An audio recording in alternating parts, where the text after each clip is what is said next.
Welcome to This Just In, the show bringing you the latest advancements in healthcare, strategy, innovation, and public policy. And now, for the fastest voice in healthcare, here's your host, Justin Barnes.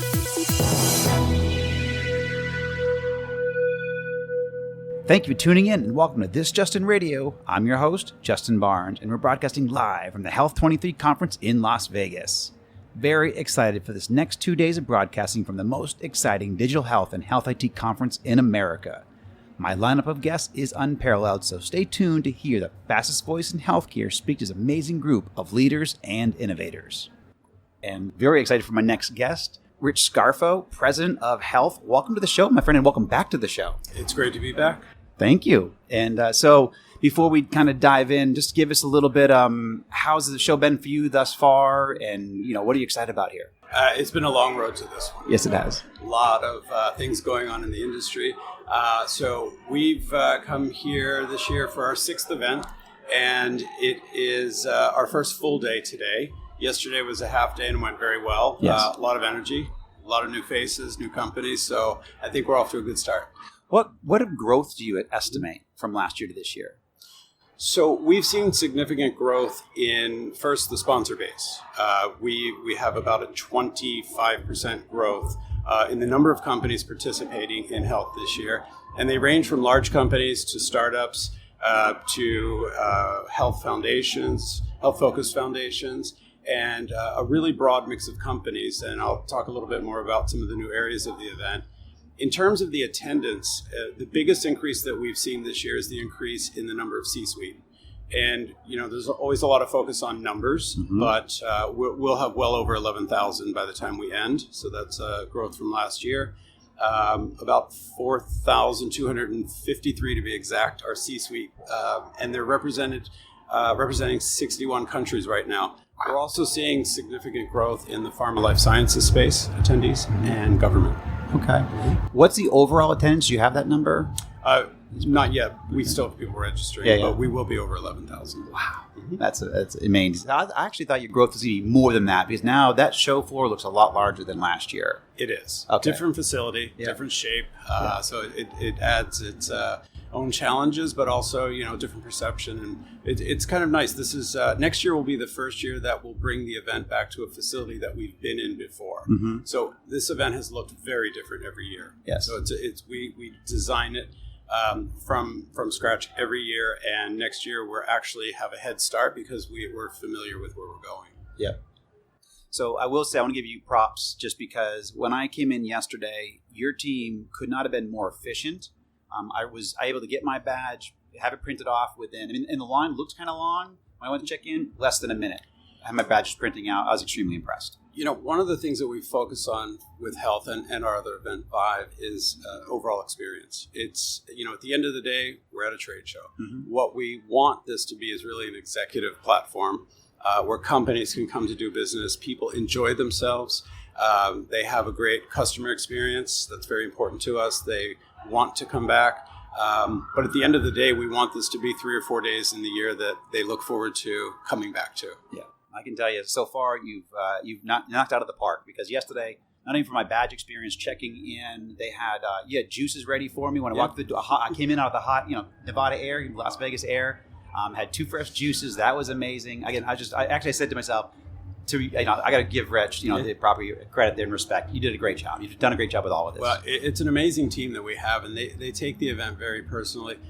The other thing that we place a lot of focus on is healthy food. Mm-hmm. So when you're at health, you don't pay for any food. And so there are healthy snacks, meals all throughout the day. And then we end up with some cocktails. Yeah. Yeah, actually, I actually appreciated that, because this morning I needed breakfast before my first series of meetings, and I had a great yogurt and berries. So very healthy. I was appreciative for that. So what's new this year here at Health? Yeah. So we're targeting a lot of areas of the event for growth, a lot of it around wellness. So Well by Health has an expanded program this year and an amazing lineup of speakers. We also have a lot of Well by Health activations. We have less of an area on the floor because throughout the event you have a lot of companies focused on this, so that kind of covers that. We also have launched something this year called our Insights programs. And what they are deeper dive programs that are meant to attract and be of interest to specific groups. So we have our Payer Insights program that will take place, I believe, today. And yesterday we did Pharma Life Sciences Insights program.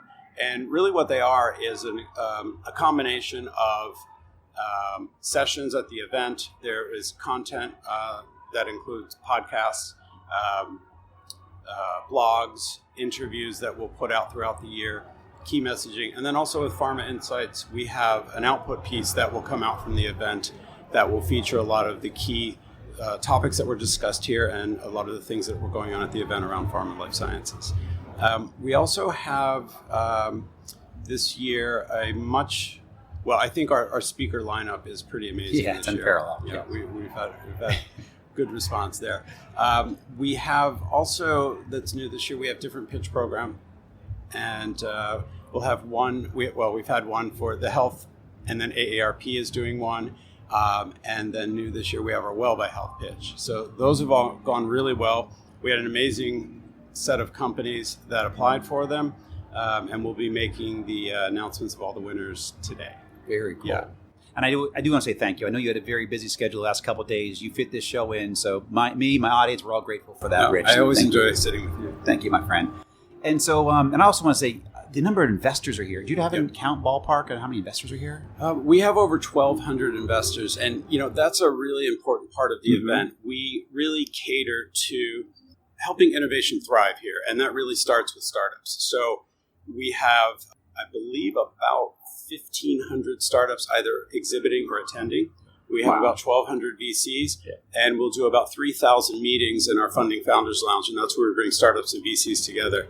And if you walk the floor, you'll see a significant number of new pavilions this year for startups. It includes everything from government pavilions. We have NIA and NIH. We have country pavilions from several different countries, and then we have a lot of the accelerators are here. So we like to think of health as the one event of the year that the startups and VCs just can't miss. So we try to make it a very accessible event for them. Well, you made it very successful thus far. I had 2 meetings there before I came to the recording lounge here.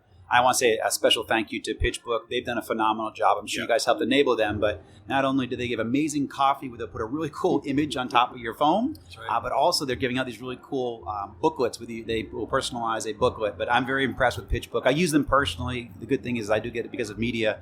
I do get a great reduced membership, but I want to say thank you to PitchBook because they did a great job and very impressed. Every time I turn around here, I'm impressed by something different. So there's a lot, the innovation that you guys have been able to deploy here and just bring forward. A lot of trade shows are old and stodgy, and not as much. You guys have brought so much energy and innovation.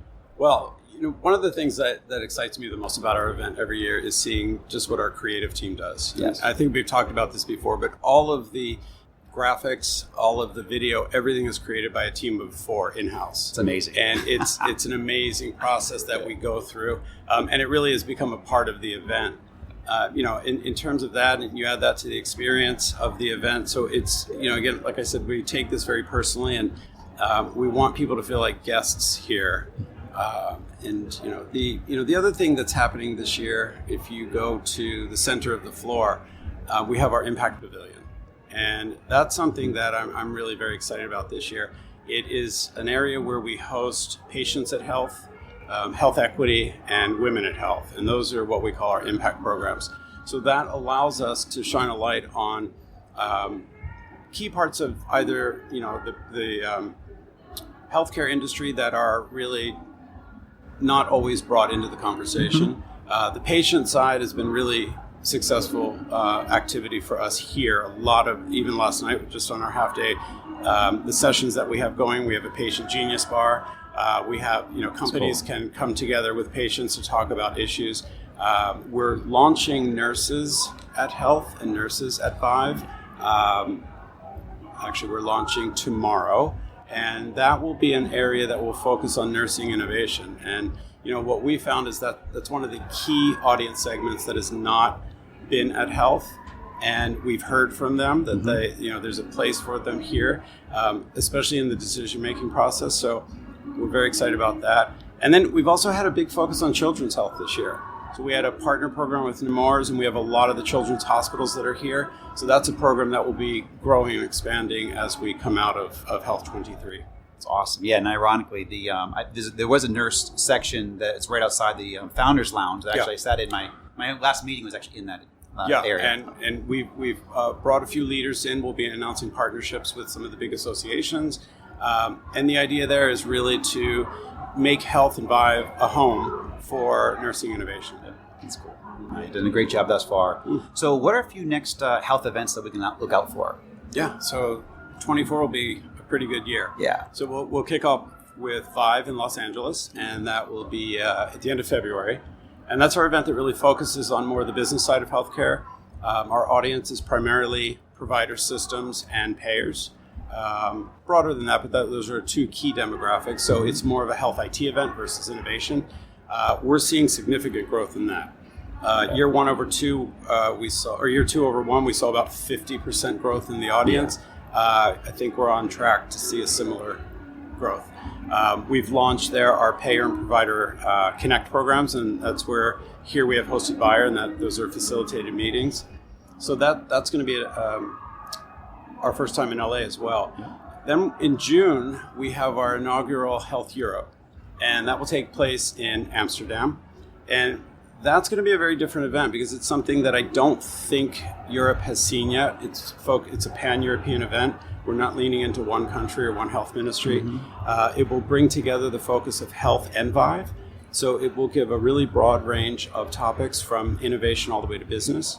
And we have a team that we're building in Europe as well because we do feel it's important to run Absolutely. A European event from Europe. Yep. And registration actually opened today. Oh, cool. Congratulations. Love it. And then we will go back to Health 24. We have a lot in store already for next year. I mentioned Nurses at Health.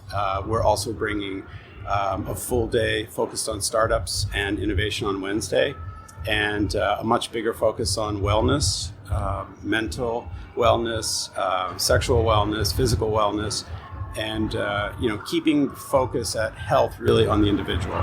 It's excellent. Well, and as we get into more personalized care, you guys are hitting that intersection very, very well. Yeah. No, and I plan to I'll be broadcasting live and or recording at every one of those. So I'm hoping Amsterdam is the one I got to get into my schedule, but I think it's fantastic. All right. So looking forward, Vive, our good friend Steve Lieber, I think that's a collaboration with Chime and Health came together for Vive. That's right. So what can we look forward to at Vive in the spring?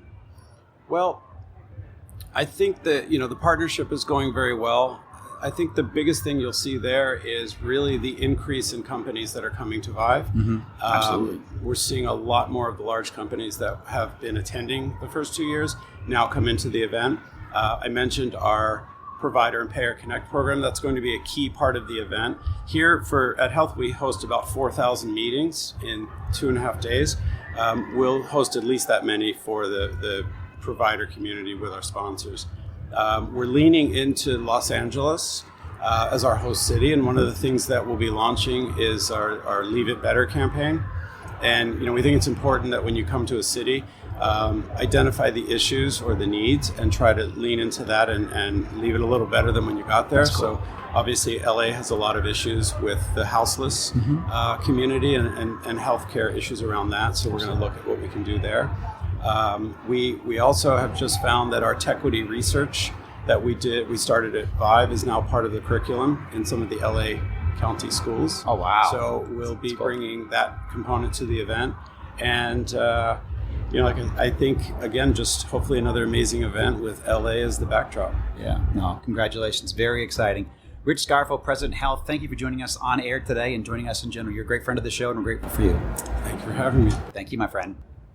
Very excited about my next guest, one of my most frequent guests through the many, many years I've been doing this. Dr. Rasu Shrestha from Advocate Health. Used to be Atrium, now you're Advocate. Oh. But very excited to have you back on here. Thank you so much, my friend. Well, thank you for having me back yet again, because I love you. I love appreciate you, that. and I love the great content that you create as well, and that's the reason I keep on coming back. Thank you, my friend. Yeah. It's always a pleasure and an honor. So first of all, before we dive into the questions, what do you think of the show so far? When did you get in town, and what do you think so far? Yeah, so I got into town yesterday afternoon. Actually, I didn't make it onto the show floor until my AMA session finished this morning. Okay. And that was the first that I actually made it onto the show floor. But I love it. I think it's great. It's got a a vibe to health. Yes. If that makes sense. It does. It does. And so there's that, and that's not a bad thing. I think it's a good thing. A lot of energy. Yeah, a lot of energy. There's definitely a lot of polish and pizzazz, but also these nooks and corners and opportunities for people to connect. Right, and I think that's the most important thing that people are prioritizing these days, is these human connections that we need to be doing more of, really, right? So that we can not just chit chat and high five and take some selfies and post on Instagram or Twitter, but really so that we can talk about how we might be able to strategize and come together to create meaningful impact. And I'm seeing that happening in troves here. So it's really, really amazing. I agree. The impact here is phenomenal. The high impact of collaboration and communication. Yeah, I think Rich and the team, and he told me he only has a team of 4 doing all of his kind of graphics and design, all that kind of stuff. And I said, you've done a phenomenal job with 4 people to manage all this, collective space, the energy that they've been able to do and bring together through imagery and graphics and so forth. So yeah, the one thing that I always look forward to now more than ever, and I'm now habituated to actually seek that out, are the themes on the stages. Yes. Good point. I know, yes. Seriously, right? Yeah. So I'm like, all right, what are they going to do next? Yep. Because it's just beautiful. Yeah, it is true. Yeah. And they've done a good job also being very creative, innovative, and these resounding themes that are different pockets around. And plus, these spots for collaboration. You can walk around with people and find a place to sit and talk and chat and collaborate, like you brought up. In a lot of conferences, you can't do that. It's very difficult. You cannot. And Justin, you know me. I'm an innovator. I'm a strategist, and as it comes to sort of transforming healthcare or changing habits, it is about storytelling. Yes, it is. Right? And that's why these themes are important, these opportunities for people to connect and tell stories in the most impactful way are important. So I love it. Yeah. Yep. No, thank you. So what are you seeing for healthcare or digital health trends in the industry today? All right. So besides AI, yes, every time you think the bubble's about to burst, it gets bigger. It does. So wait for it. So I won't talk about AI. What I'll talk about is something that I'm really passionate about, and I see this as a trend. Back to your question as well, and that's the health at home space. Right, $265 billion. It moving from sort of traditional bricks and mortar facilities to the home, and that's by 2025, which essentially is tomorrow. Yes, it is. In healthcare for sure. It really is, and so I think that is such a big movement. I think it's also such a great opportunity, especially on this side of the pandemic, when we've had this awakening that healthcare isn't just about getting better from an illness. It is about living your best life. It is about thriving. But it's also not just about bricks and mortar. Bricks and mortar ain't going anywhere. Right. Right? They're here Important to stay. so, right? Yep. But it's more than that. It's what we call our connected care everywhere strategy. Right? It's connecting the dots between those bricks and mortar facilities to living your best life, where you eat, work, live, and play.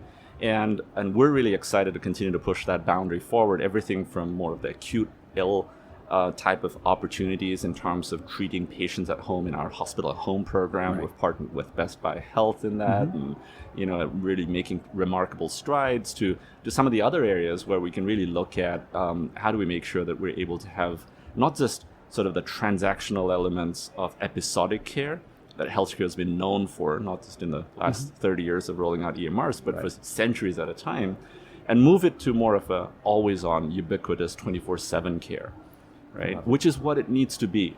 And digital health, in many ways, becomes this little angel on your shoulder that's just sitting there and saying, "All right, maybe more of that and less of that," and nudging you towards the right behaviors and getting you to that circle of wellness where we all want to reside. Yeah, I love it, Rasu. This hits home for me because I just lost my 98-year-old grandmother, and she would have lived longer if she had a hospital at home model. She had it was a very fast onset of Alzheimer's, but where she was in Massachusetts, in Western Mass, did not have access to the high quality care.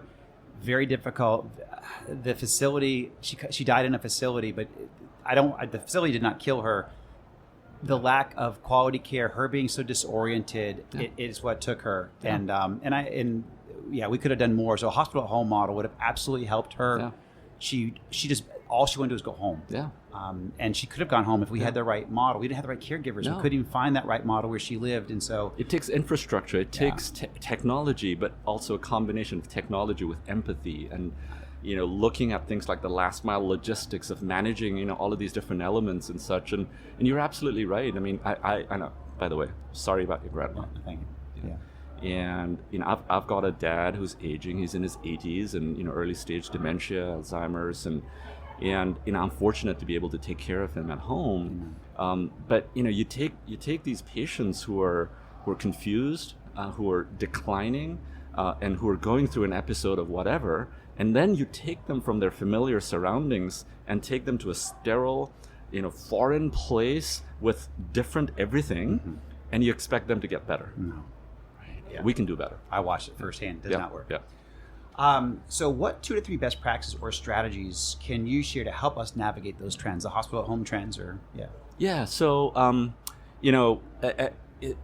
when I think about this, whether it's at the health show floor or anywhere, we're inundated with shiny objects, right? The first thing I wrote on my whiteboard when I joined Atrium Health, now Advocate Health, almost 5 years ago, was we have to inoculate ourselves against the shiny object syndrome. Yes. Right? And there's a rigor, there's a process to how we actually go about doing this. And sometimes it's really, really difficult, right? When your CEO, when your board chair is coming at you and saying, what about Gen AI? Yep. What are we doing in Gen AI? Absolutely, or yes. whatever Right. the next topic du jour might be, right?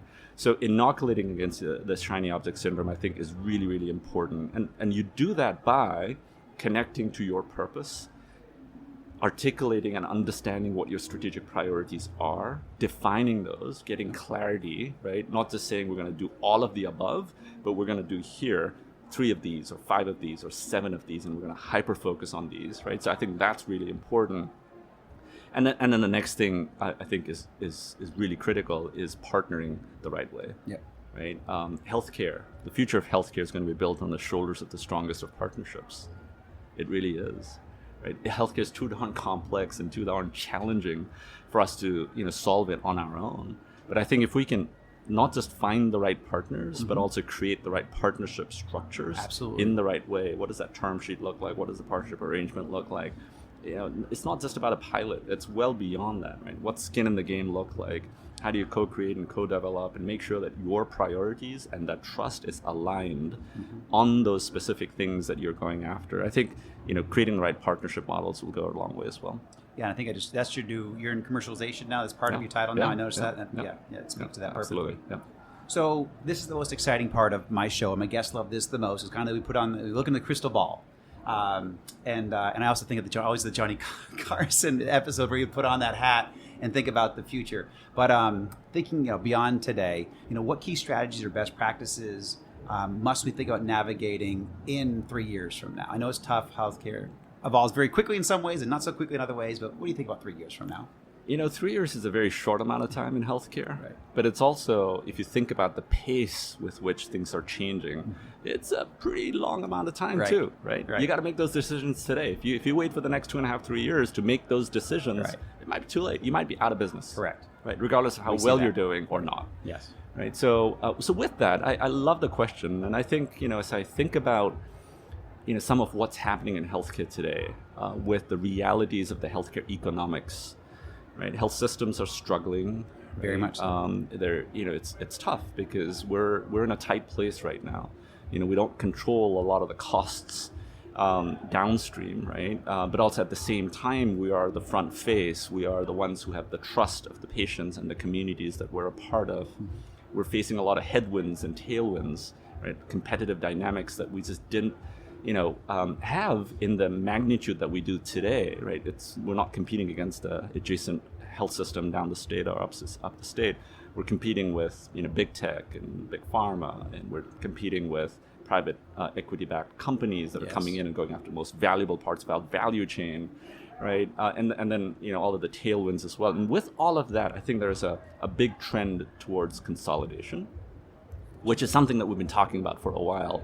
But I think it's consolidation done differently is how I would position it, right? And you saw this with the General Catalyst announcement just at Health itself, Yep. right? That's pretty darn interesting, right? You get a big VC group, essentially like GC, coming in and making a play for health systems and saying, all right, how do we bring together the elements of scale to really then bring costs down and improve the quality and access and some of the things that health systems traditionally have been pushing for, but struggling to get to the outcomes that we know can and should be achieved. So I think consolidation done differently will be a big trend in the next couple of years. I'm seeing that come together around things like procurement, and seeing that in a number of other areas, including around in looking at workforce. Think about traveling nurses and such, and different health systems coming together to say, all right, if we were to work on this more tightly, what would that look like to bring costs down, improve access? And you see opportunities around that with data. Truveta is one example, and we at Advocate Health are big into Truveta.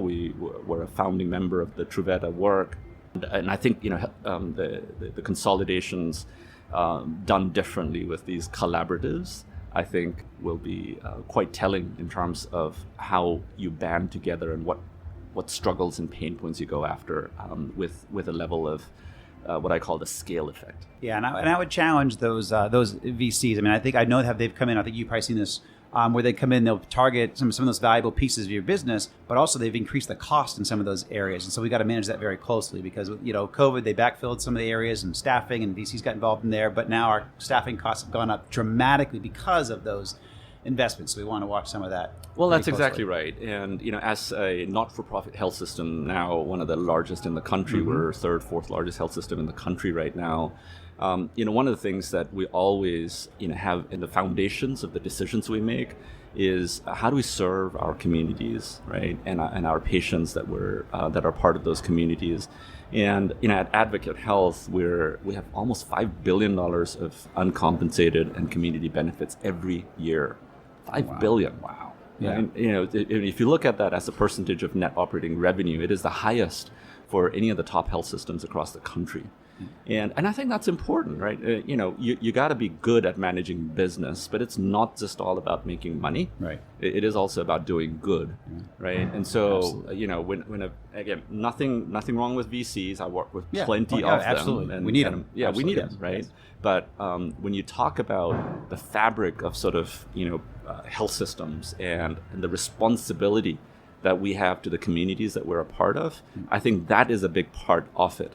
And just coming in with sort of the traditional VC model of, make a load of money, right, targeted at specific areas of opportunities and then flipping at the opportune time. That's kind of tough in the realities of healthcare that we're charged with. But we'll keep it out there. We'll keep that eye on it, and we need to make sure it stays measured. Yeah. Rasu, as always, very insightful. Thank you so much, my friend, for joining me on air again. Absolutely.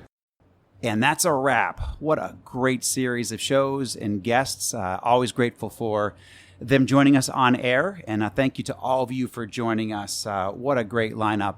But what a great show we've had here in Las Vegas. But look forward to us coming to you live from Vive in Los Angeles in February. So look forward to that and see everyone then. Take care.